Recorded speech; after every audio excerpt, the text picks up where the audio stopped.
Welcome to the Couch Response. After the COG Ladies Conference, I had some practical questions for COLLEEN HOWARD, NICOLE SALMON-SMITH, and Colleen Blake Miller, and they responded. And so here is some footage for you to use in your life. Make sure to subscribe to YouTube channel Glory Be to God. And there's also some bonus footage. So enjoy. Crystal and everyone else, thanks for shouting me out and for including me in the conversation that is continuing on from the couch session that we had at the women's conference this weekend. What an awesome weekend. The experience was so life-changing, and it was a blessing to me, and I know to so many others. And so thank you for reaching out and for sharing your thoughts on the weekend and the conference and the couch session especially. The question that you asked me with regards to balancing family, practical ways to balance family. I would start off by saying that in terms of balancing, I guess family, I'm going to assume that you mean like in terms of a balance between yourself, your family, and your ministry goals or your other professional goals or whatever your goals are. So if it is trying to strike that balance, I would say definitely you need to, obviously start off with looking at yourself, mind, body, and soul, and spirit, making sure that those aspects of who you are healthy, mentally, that you're healthy, you're feeding your mind properly,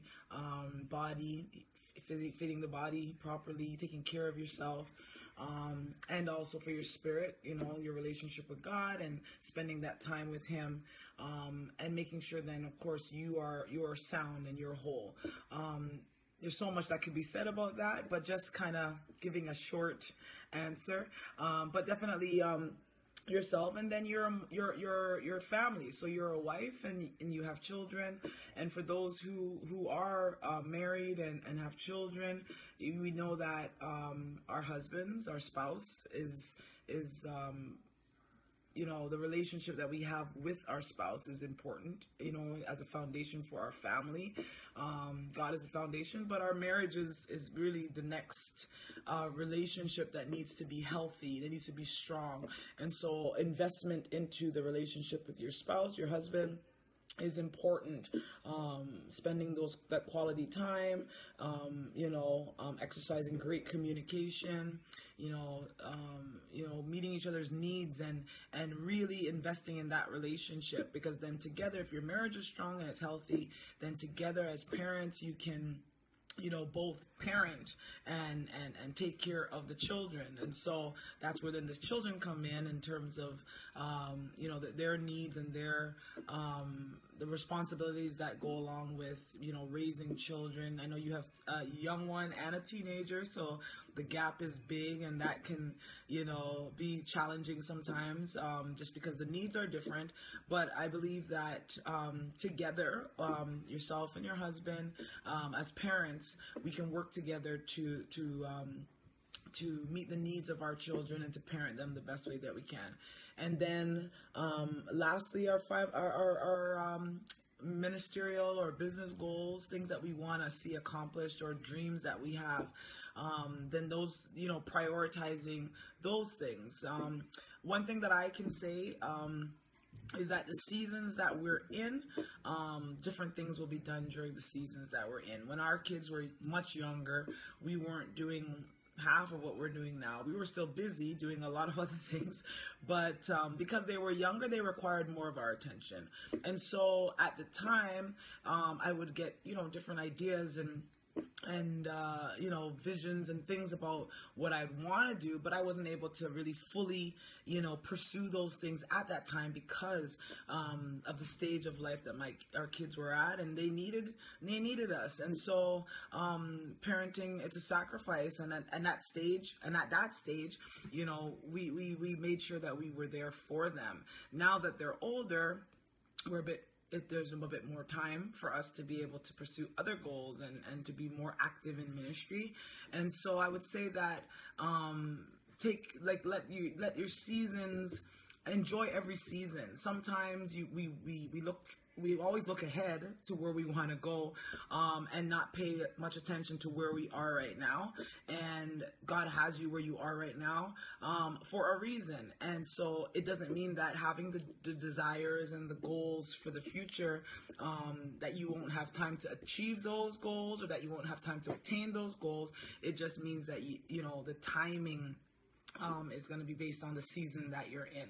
And so I always tell folks, don't look at what somebody else is doing and then allow that to be the benchmark or the measuring stick to qualify yourself or disqualify yourself based on what you're able to do, because everyone is at a different stage and everyone has different seasons. Just embrace it, enjoy your season, enjoy your life, your age and stage that you're at, all the things that you'd like to do, pursue those things, prioritize, make plans so that you can accomplish those things. Your family is priority. Spend birthdays and special occasions and make time, because we don't get that time back. That's one thing I will say. Time, we don't get it back. Time in our relationships, time in our age, time even in the season. So once it's gone, it's gone. So we want to make sure that we're not always on pursuit to try and attain something, but that we are enjoying the time that we have, that the Lord blesses us with right now. And so really, to strike the balance, it's just really prioritizing. It's understanding what state you're at, putting God first, really spending that time, that quality time with Him, however long that time is per day, but acknowledging Him and allowing your daily life to include your relationship with the Lord, prayer and worship, and taking in scripture, and allowing that to help guide you in your responsibilities and your life. And then of course your relationship with your husband, your children, and then of course your goals. That doesn't mean that you can't be pursuing all of those things at the same time. No, you can definitely be, pursuing all of those different areas at the same time, balancing them and learning how to navigate through the responsibilities and the goals and so on. But pace yourself. Don't be in a hurry. Understand where you're at, what you're capable of doing. And anytime you feel yourself overwhelmed, then you have to take a step back. Passion, allow your passion to be what kind of confirms the areas that you can put more attention to. Sometimes people want to give us things to do. We're not really passionate about it. It's still okay to do it. You want to help people.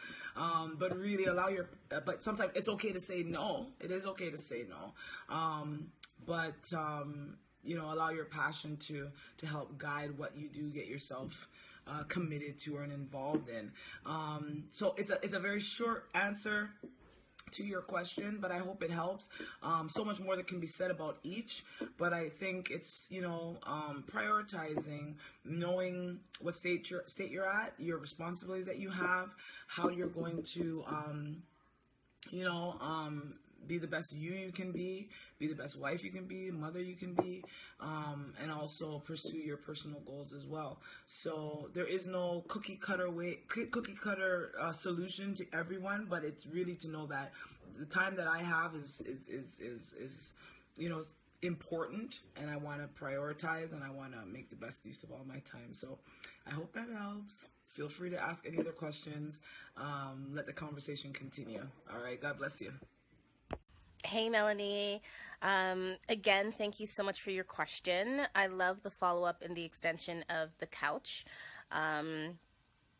Yeah, you asked a great question about discipleship. When you look at a biblical model, is it still the same thing? What do we do in an age that wants immediacy and instant gratification, that's overindulged with social media?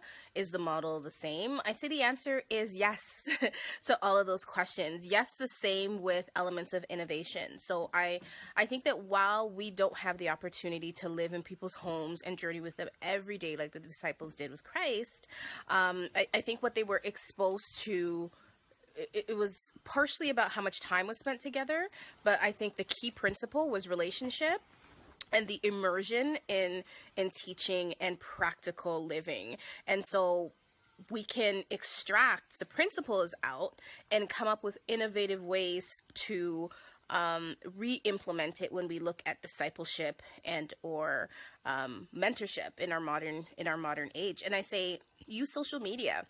I think people underestimate even the power of social mentors. There's tons of people that you can follow online. You may not know them, but their teaching and their content is relevant. It's biblical. It's sound. You can do practical things like journey with them. I remember listening to CALEEN and she was saying one of the things she does is pick a couple of people via media that you can follow for a year, get a notebook exclusively for following them and learning from them. Again, using social media, right, as a means to meet some of your discipleship and mentorship needs. But we can't overlook, relationship, and it is hard because, like I said on the couch, like I'm still real old school, so I don't text conversations beyond I'm here, I'm outside, and what do you want on your pizza, right? So I think that pushing conversations and relationships from offline to being telephone and in-person conversations, being okay, I was just like, do I wait until I'm up and all my makeup's on to look perfect? Whatever, just respond, right? I think we want to have things all together so much that we miss organic opportunities to be in people's lives and to have them in ours. You think about how many times maybe we thought about getting together with someone or having someone to our home and we don't feel like our home is ready or it's not clean enough, and all of the things that impede us being hospitable and social with people and having them not only learn life, right? So when we look at Christ's model, he was teaching, right? But also to see life, right? So there's the things that we teach people and the knowledge that we share, but there's also the fact that they get to see us fight. They get to see how we deal with stuff, how we run our lives, how we interact with our families. And so I think in this age, yes, the model is still the same. The principles are still the same. We can extract the principles, which I think at its core is, again, regular and sound teaching, relationship, right? And authenticity, exposing people to authenticity. And I think those are some of the bare basic principles that we can extract when we look at that discipleship model. We know, speaking specifically for women, that the scripture challenges us. It says that the older women should teach the younger women. So becoming a little bit more aware, I think that one of the things that I see when you talk about that piece missing is that we're part of a generation, like I'm about to turn 40. It's a milestone birthday. So whether you're in your 40s, your 50s, your 60s, we're in such an image and health conscious time where mature women are so obsessed with, I'm 40, but I gotta look like I'm 20. I want to be fashionable and trendy, and like there's just so much. I feel, and I'm speaking in generalities here. So if that's not you and it doesn't fit, don't put the glass slipper on, right? But I'm speaking in generalities here. There's such an obsession, right? And so there's less focus from some of us, and I'm gonna parlay myself into the narrative of older women, because I think I'm in the age bracket now where when it says older women, it's speaking to me, right? But there's less, I think, emphasis on that, because we're so consumed with, I gotta get my skin right, gotta get my hair right, gotta get down to the right size, gotta look fierce, gotta get young, gotta snatch my body back, that we're not thinking about looking back and how we can be an example. Instead, we're competing with younger women instead of bringing them alongside of us and giving them the wealth of knowledge and experience, telling them what we got right, and more importantly, telling them what we got wrong. So, you know me, girl, I'm long-winded. I hope that's helpful. Thanks for the question. And I'm looking forward to jumping online with you on April 1st on Instagram Live at 5 p.m. where we can talk a little bit more about modern day discipleship and mentorship and what that can look like in the church and what that's looked like in my life. All right. Take care, ladies. Oh, hey, Melanie, it's Colleen here. So I just listened to your video response to the Women's Conference, your vlog, and I must say, wonderful job. Thank you for extending the dialogue and the conversation to just beyond the weekend, and for really inviting other women, perhaps who weren't able to attend, to into the discussion. And also thank you for challenging us that participated in the discussion to kind of flesh out a little bit more some of the points that were made. So in particular, you had asked me to talk on the issue around how to be the fire and that attracts, how to allow the fire that's inside of us to attract others to us, as well as balancing people-pleasing nature. So I think that, and I made sure that I said that because I do know as a middle child, people-pleasing is something that I continue to struggle with, not so much now as I did when I was younger, but we have to be mindful of that as we are thinking about really being Christ representatives and wanting to ultimately, it's not just about wanting to attract people to us, it's about wanting people to be attracted to the God in us, because we know that people need the Lord. And if someone is attracted to me, let's say to have a conversation, or you said something, or there's something about you that I feel drawn to, at the end of the day, I want to be able to use every opportunity to point them back to God, point them in the direction of the Lord. So how to manage that, I think, is an ongoing struggle if you're someone who has struggled with people pleasing. If you think a lot about what people are thinking and you're bothered by the fact that people may not like you or they're not necessarily drawn to you, then if you're honest with yourself and you can admit that that is something that you have a hard time with or you struggle with, then bring that to the Lord. Go to Him in prayer. And I don't just mean like a reserved time, let's say 30 minutes, an hour of prayer and consecration. I mean, just talk to Him like how I'm talking to my camera right now, and be honest and say, God, I don't know, I feel like I left that conversation and I feel funny. I feel like uncomfortable. Like these are the things that that don't sit well with me.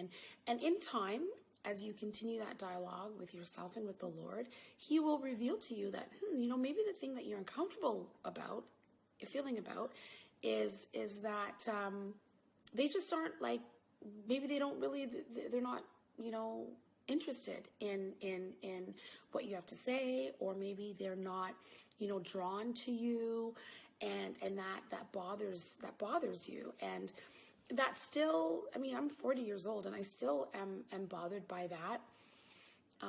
And that's my own pride. That's my own stuff. I do, have a tendency to be people pleasing, and it ultimately comes back to,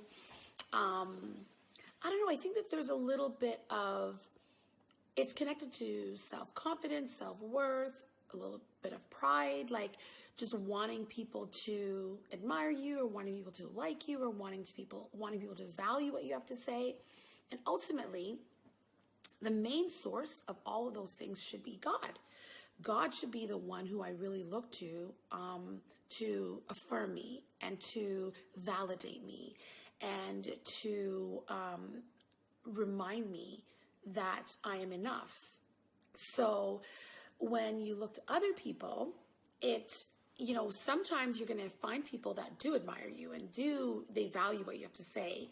But you have to be careful because, it's not about just pleasing people. It's about ultimately pleasing God, because if you please all the people around you, and at the end of the day, God is not pleased, then you've missed the mark. And so that's not okay. So anyways, I hope that I'm communicating something that makes sense for you and for those that will be listening. I hope that it really resonates with you. Ultimately, it is a difficult balance that I think that we should embark on, being intentional in embarking on.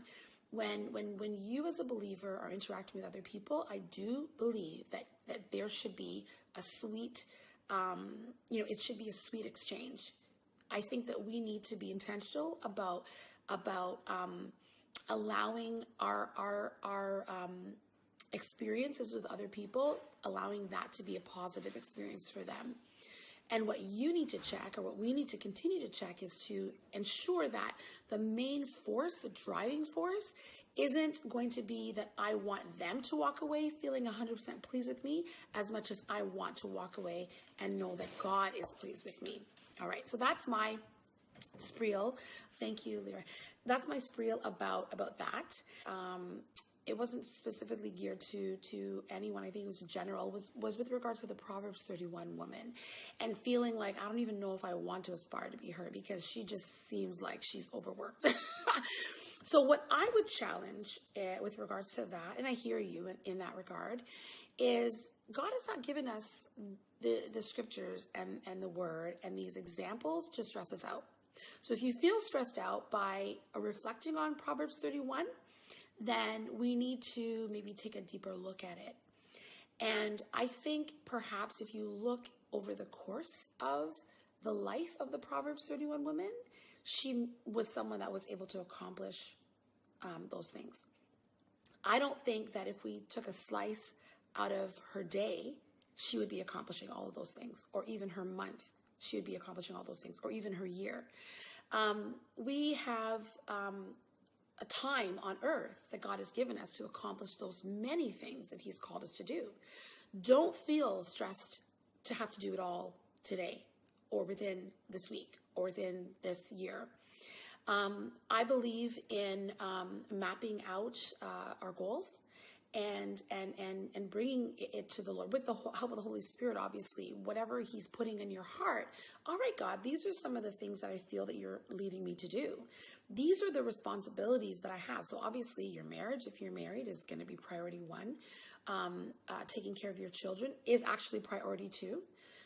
We cannot be putting the needs of our children ahead of the needs of, fostering a healthy marriage, and a marriage that honors God.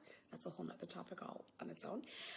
And then all the other responsibilities that God has put in front of us, and things that, passions and aspirations and goals and those kinds of things. And we can't get them all done at the same time.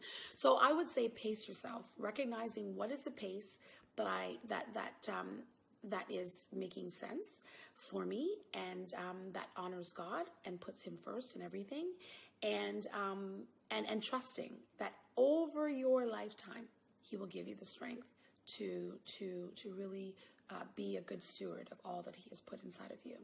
Okay, hope that helps. Sorry for the long message, but I'm a talker. Anyways, God bless. Hi. My name is Anne, and I want to thank Lady Walker for the couch experience. I really enjoyed it. This is my first time at the ladies' retreat, and I fully needed it. In the spirit, I knew I had to be there, and I believe that the couch experience was one of the highlights of what I experienced. And thank you, Lady MTC Collins. Thank you. Thank you for even opening the topic again on Facebook. And I love the questions that you had asked in a personal sense, because when that dialogue opened up, it opened up so much more. Because I did grow up in church, but it was more traditional. It wasn't a personal walk with Christ. And then in 2004, it became a personal walk.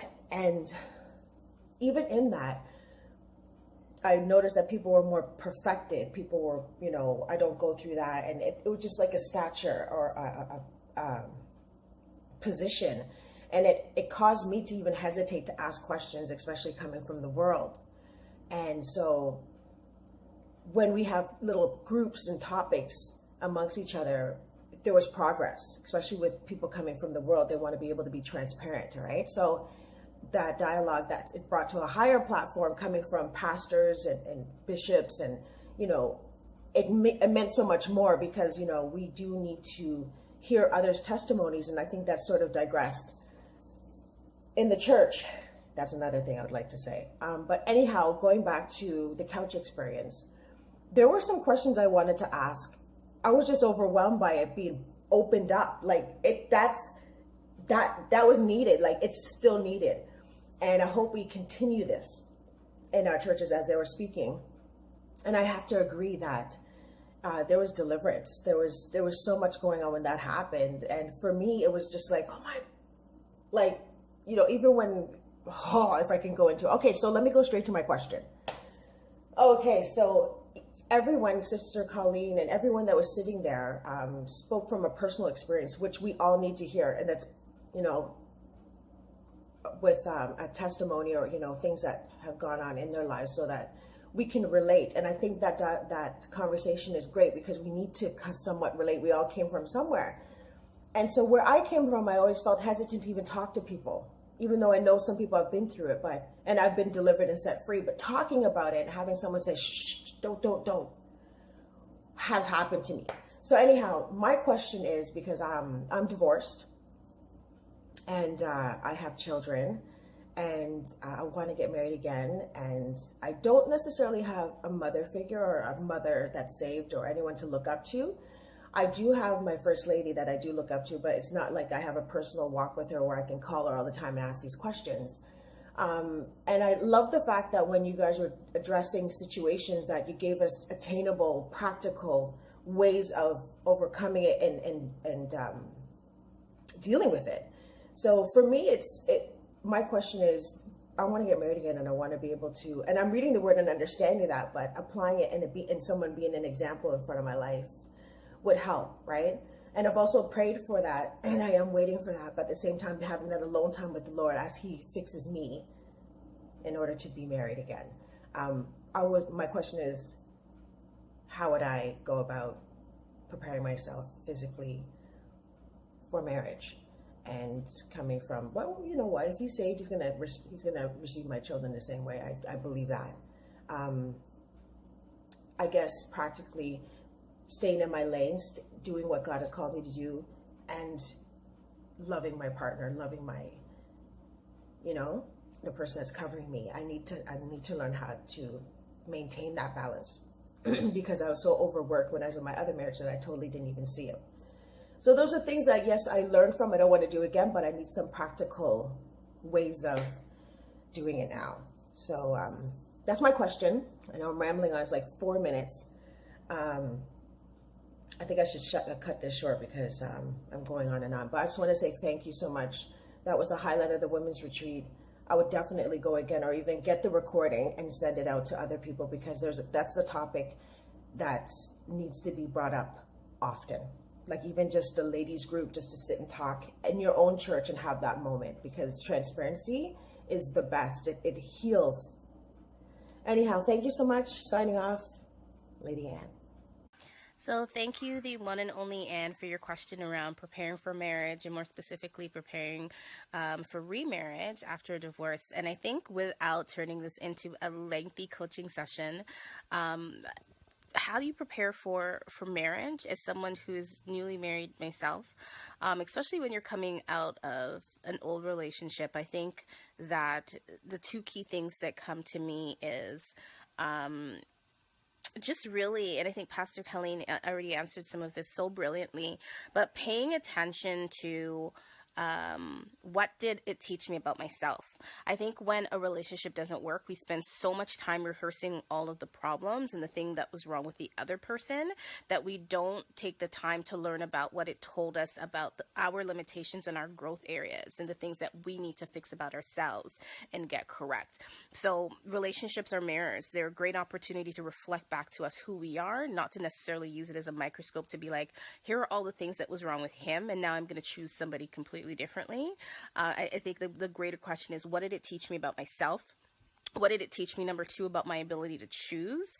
And I always say, and then do it differently the next time around. Not necessarily marriage, but the choosing. I don't know what courtship or dating looked like for you prior to marriage, but that's a conversation I'd love to jump offline with you and talk about. And actually, Pastor Colleen and I are going to be doing a live on April 2nd. We're going to be talking about marriage and courtship, and her and her husband have an amazing book that we're going to be talking about on that live too. But yeah, I think those are some of the basic things with trying to keep the response really short and concise. Is what has the relationship taught me about me? What did it expose about my areas of incompleteness and frailty, and how to do relationship better? What did it teach me about my ability to choose? Were there flags in the beginning or in the relationship, things that I should have paid attention to that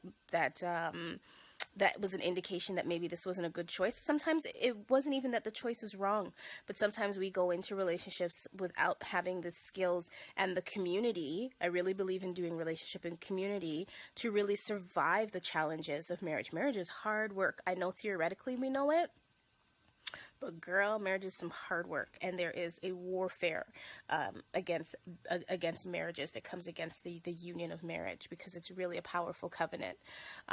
So yeah, just what are the things we lose, and just doing it differently, doing it in community, surrounding ourselves with the right community to help us to choose correctly. And then once we enter into the sanctity of marriage, to really have the mentorship. Mentorship isn't just for single people. It isn't just for yourself, but even if you're in a relationship, I strongly encourage accountability people surrounding that marriage and that relationship right throughout the marriage. A lot of people do premarital counseling before, but I encourage marriage and enhancement or enrichment coaching during the lifetime of the marriage. So hope this is helpful. Again, I think this is really to best customize a response. We need to have an offline conversation. So if you'd like to book a free chat, a free coaching session, hop on over to my website, nicoleosalmon.com, to get the link there to book a free call, and we can talk about this some more. All right. Otherwise, for everyone else, see you on Instagram Live on April 2nd, where I'll be talking with Pastor CALEEN about marriage and relationships. Take care, guys. Thank you for watching the couch response video. If you haven't seen the review already, please feel free to do so after this. And remember to subscribe to Glory Be to God. The whole earth is full of His glory. That includes